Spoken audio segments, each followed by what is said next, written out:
Welcome friends, स्वागत है आप सभी का हेलो शिक्षा की यूट्यूब चैनल में। आज हम लोग बात करेंगे बिहार डीएलएड एंट्रेंस एग्ज़ाम 2023 के प्रिपरेशन और सब्जेक्ट जो है आज मैथ का लेके आए हैं। ये जो प्रश्न है गणित के, ये 2022 में जो है सारे क्वेश्चन पूछे हुए हैं और जो एग्ज़ाम की दृष्टि से जो है आपके लिए काफ़ी हेल्पफुल रहेगा, काफ़ी मदद करेगा आपको एग्ज़ाम में ये। और इससे आप ये अंदाज़ा लगा पाएंगे कि किस प्रकार के प्रश्न 2022 में पूछे गए हैं और पैटर्न बिल्कुल वही है, इसलिए आपको प्रश्न जो है उसी प्रकार से देखने को मिलेंगे। चलते हैं आज के प्रश्न की तरफ। जाने से पहले आप अगर चैनल में नए हैं तो सब्सक्राइब कर दें, लाइक कर दें, दोस्तों के साथ शेयर करें। आज का पहला प्रश्न आपके स्क्रीन पर है, देख सकते हैं यहाँ पर 56 नंबर से स्टार्ट है। यहाँ पे कोई एक सेट हम लिए हैं। निम्नलिखित आकृति, आकृति यहाँ दिया हुआ नहीं है, आकृति हम आपको यहाँ बना देते हैं, ठीक है। ये आकृति है, यहाँ पर है आपका ए बी सी और डी, और एक चतुर्भुज इसके अंदर बनता है जिसका नाम है जी एफ ई, ठीक है, जी एफ ई, याद रखिएगा इसको। और यहाँ जो कोण बनता है वो 60 डिग्री का बनता है। कोण सी कितना डिग्री का है? 60 डिग्री का। तो आपको बताना है कोण जी एफ ई बराबर कितना होगा। 50 डिग्री होगा, 60 डिग्री होगा, 30 डिग्री होगा या 80 डिग्री होगा। देखिए, आपको यह पता होना चाहिए कि समांतर चतुर्भुज जो है, ये चतुर्भुज कौन सा है? समांतर चतुर्भुज है। समांतर चतुर्भुज के सम्मुख कोण जो है वो बराबर होते हैं। आमने सामने के कोण कितने होते हैं? बराबर होते हैं। तो 60 डिग्री अगर वो है तो ये भी कितने होंगे? एफ कोण भी कितने डिग्री होंगे? 60 डिग्री होंगे। ऑप्शन बी जो है इसका बिल्कुल करेक्ट हो जाएगा। अगले क्वेश्चन पे चलते हैं। उम्मीद करते हैं प्रश्न समझ में आ गया होगा। नेक्स्ट प्रश्न आपका है 57 नंबर। यदि समीकरण दिया हुआ है, समीकरण थोड़ा सा यहाँ मिस्टेक है, समीकरण हो जाएगा 3x minus 2y equal to 1, ठीक है। 3x और x के जगह में हमको 1 बैठाना है, तो 1 बैठा दिए यहाँ पे। माइनस 2y, सॉरी y के जगह हमको क्या बैठाना है? y के जगह हमको बैठाना है k, क्योंकि y बराबर k दिया हुआ है, और इक्वल टू 1, याद रखिएगा इसको। -2k इक्वल टू 1, 3 इंटू 1 को उस पर भेजेंगे तो -3 हो जाएगा। -2k इक्वल टू हो जाएगा -2, माइनस माइनस कैंसिल, 2 एके 2, यानी k बराबर कितना आ गया? 1 आ गया। k बराबर 1 देखिए ऑप्शन सी में है, इसलिए ऑप्शन सी जो है इसका बिल्कुल राइट हो जाएगा। नेक्स्ट क्वेश्चन पे चलेंगे। अगला क्वेश्चन है, बहुत ही इंपॉर्टेंट क्वेश्चन है और आसान क्वेश्चन है। 5, 15, 20 का लॉसो यानी एलसीएम और एचसीएफ यानी मौसों का अनुपात बताना है। यानी कि 5, 15 और 20 का, देखिए इसको 5, 15 और 20, इसको पहले भाग लगाते हैं। देखिए ये तीनों किससे भाग लगेगा? अधिक से अधिक किससे भाग लगेगा? तो ये 5 से लगेगा, क्योंकि छोटी संख्या 5 है। 5 एकम 5, 5 तिया 15 और 5 चौके 20, और नहीं लगेगा भाग, ठीक है। तो जो सबसे अधिकतम घात भाग लगता है वो आपका मौसो होता है। क्या होता है? मौसो होता है। मौसो बराबर आपके पास 5 आ गया, ठीक है। और लॉसो जो निकालेंगे, लॉसो निकालने के लिए क्या करना पड़ेगा? आपको मौसो भी लिखना पड़ेगा और साथ में जो चीज़ बचा हुआ है, ये 2, 3 और 4, इनका भी गुना करना पड़ेगा। यानी कि 5 तिया 15 चौके 60, 60 हो गया। इन दोनों का अनुपात पूछा है, लॉसो और मौसो का अनुपात।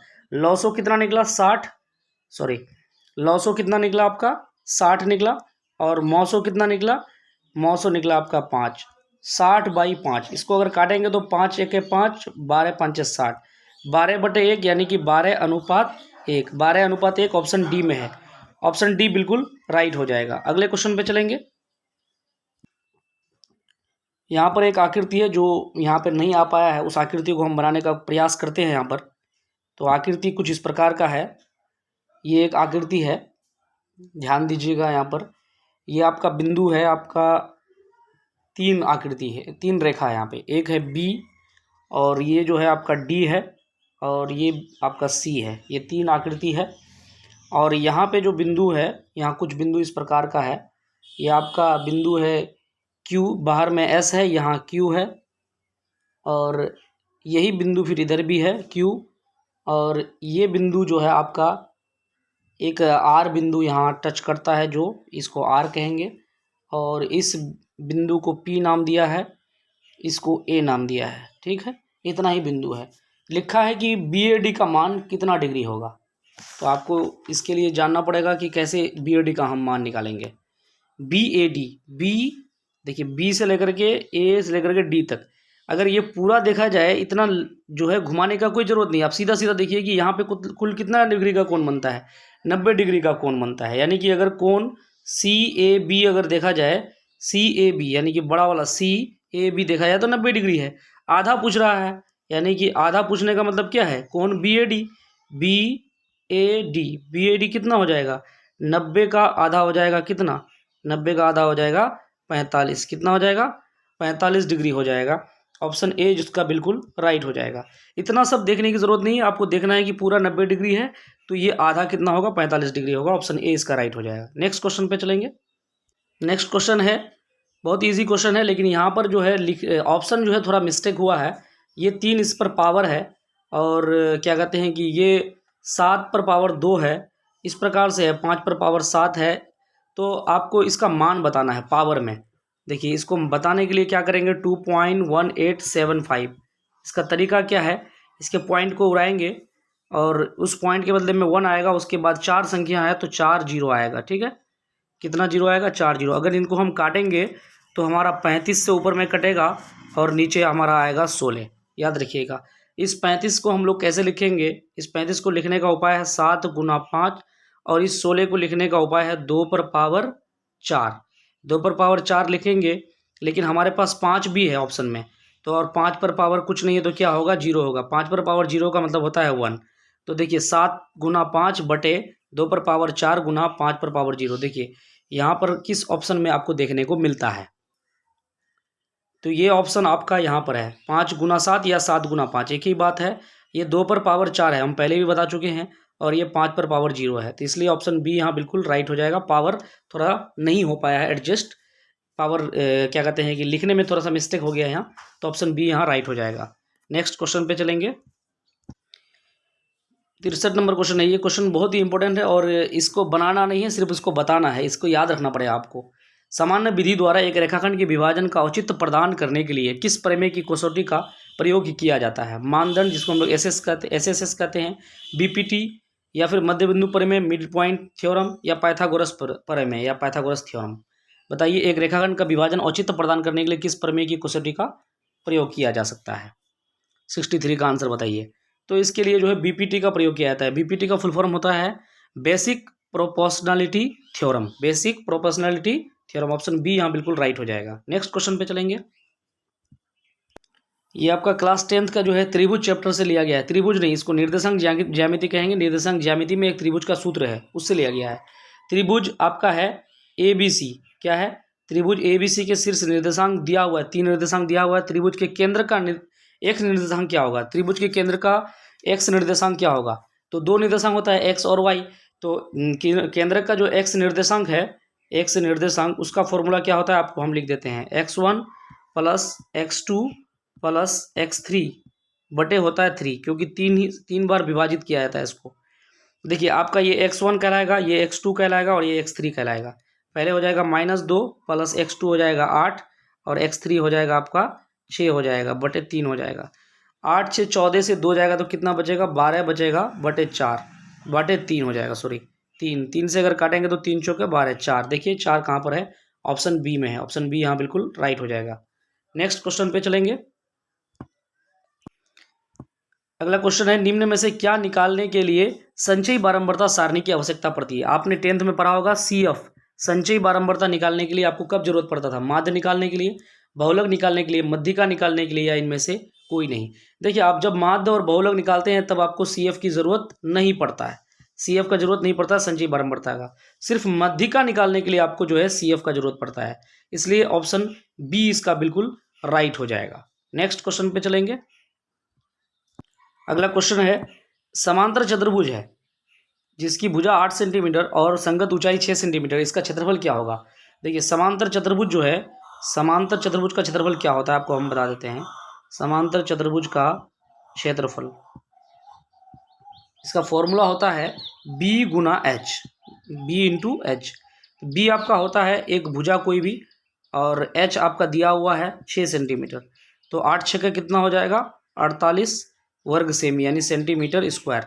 देखिए 48 कहाँ पर है, ऑप्शन डी में है। ऑप्शन डी आपका बिल्कुल राइट हो जाएगा, करेक्ट हो जाएगा। अगले क्वेश्चन पे चलेंगे। नेक्स्ट क्वेश्चन है, फिर माध्य, माध्यक और बहुलक वाला प्रश्न आ गया। किसी आंकड़ा के लिए माध्य 5, माध्यक 6, तो बहुलक क्या होगा।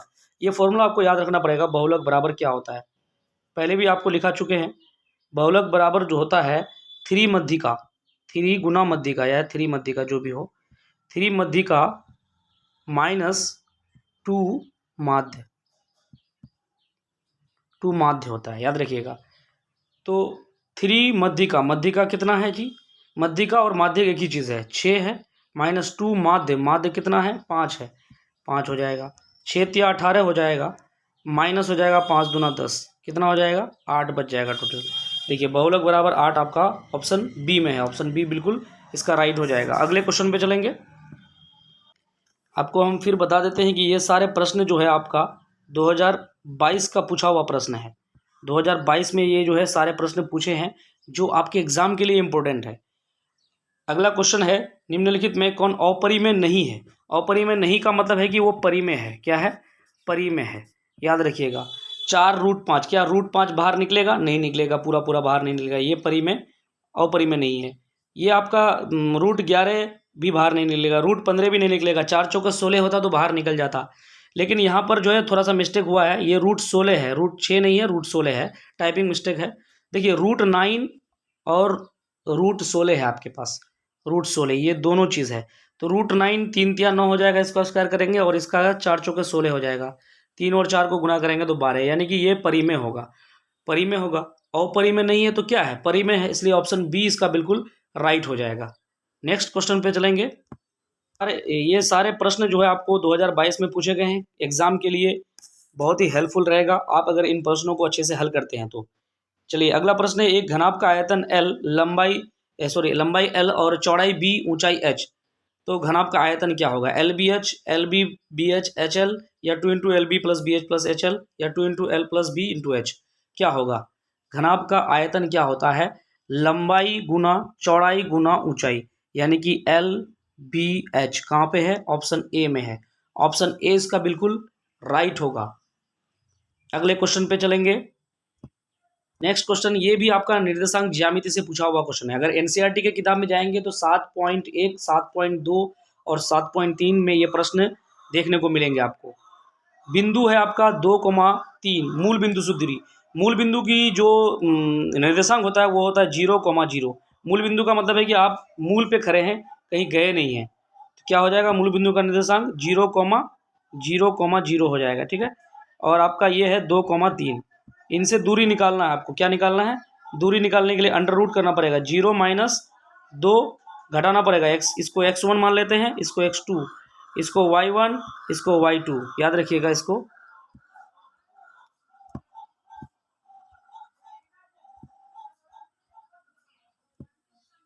तो मूल बिंदु जो होता है वो 0,0 होता है, तो इसको घटाने के लिए हम क्या करेंगे, 0-2 करेंगे इसका स्क्वायर, प्लस 0-3 का स्क्वायर करेंगे, ठीक है, याद रखिएगा इसको। 0 से 2 जाएगा तो आपको बचेगा 2 का स्क्वायर करेंगे, फिर 0 से 3 जाएगा तो 3 बचेगा, 3 का स्क्वायर करेंगे, 2 दूना हो जाएगा 4, प्लस 3 तिया 9 हो जाएगा, तो 9 और 4 हो जाएगा 13, रूट के अंदर 13 रहेगा, बाहर नहीं निकलेगा, इसलिए ऑप्शन सी बिल्कुल राइट हो जाएगा। अगले क्वेश्चन पे चलेंगे। ये प्रश्न भी जो है आपके एग्जाम के लिए काफ़ी इंपॉर्टेंट है। किसी वृत्त में पी क्यू आर एस 2 जीवाएं हैं जिनकी ओ से दूरी बराबर है, यदि पी क्यू बराबर 4 तो आर एस की लंबाई कितनी होगी। देखिए एक वृत्त है, पहले फिगर बना लेते हैं, थोड़ा ध्यान दीजिएगा। ये 2 जीवा है, एक ऊपर में एक नीचे में, पी क्यू एक जीवा है और एक आर एस जीवा है, याद रखिएगा इसको।